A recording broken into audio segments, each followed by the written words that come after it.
Certains d'entre vous le savent, l'intérêt général et le service de l'État ont été au cœur de ma vie professionnelle, puisque j'ai passé 40 ans au sein de l'administration. Après avoir été directeur de la fonction publique, puis directeur général du département des relations extérieures, j'ai été nommé contrôleur général des dépenses, poste que j'ai occupé jusqu'au moment de prendre ma retraite en mars dernier. Aujourd'hui, délivré de l'obligation de réserve qui est attachée au poste de responsabilité que j'ai occupé, je considère que l'engagement politique est une autre façon de servir mon pays. Le choix de rejoindre l'Union monégasque est tout aussi naturel. C'est en effet cette liste qui est proche des monégasques. C'est cette liste qui répond le mieux à leurs besoins et qui fera avancer Monaco à son rythme, dans le respect de son identité. C'est aussi cette liste qui, attachée au prince souverain et à la famille princière, saura concilier la recherche permanente du consensus avec le gouvernement avec le plein exercice des prérogatives du Conseil national. Mais cette liste, c'est aussi et surtout ses adhérents et ses élus rassemblés autour de Jean-François Robillon.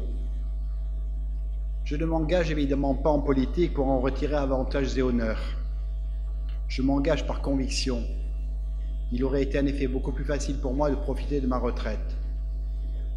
Je m'engage pour faire bénéficier le Conseil national de mon expérience et de mes compétences, notamment en matière de finances publiques, de fonction publique et de contrôle des marchés publics, afin de développer notre économie et préserver les emplois des Monégasques et les entreprises de la Principauté.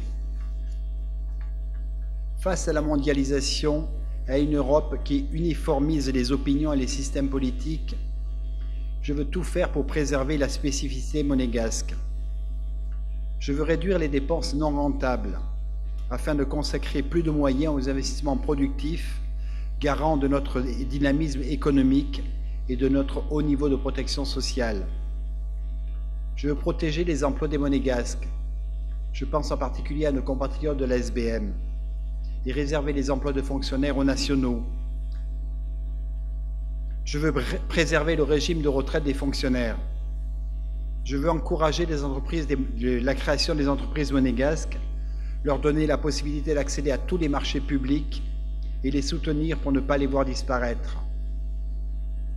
Je veux mieux contrôler l'utilisation de fonds de réserve constitutionnels, notre bas de laine, garant de notre indépendance financière. Il faut revenir à une véritable gestion patrimoniale. Il ne faut pas le conserver comme certains qui veulent garder un trésor, mais utiliser une partie de ces réserves pour développer les investissements productifs, ceux qui créeront les recettes de demain. Voilà quelques-uns des engagements que je veux prendre devant vous ce soir.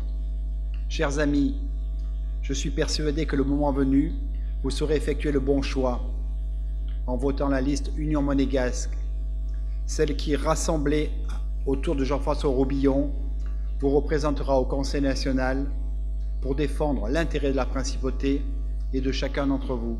Je vous remercie.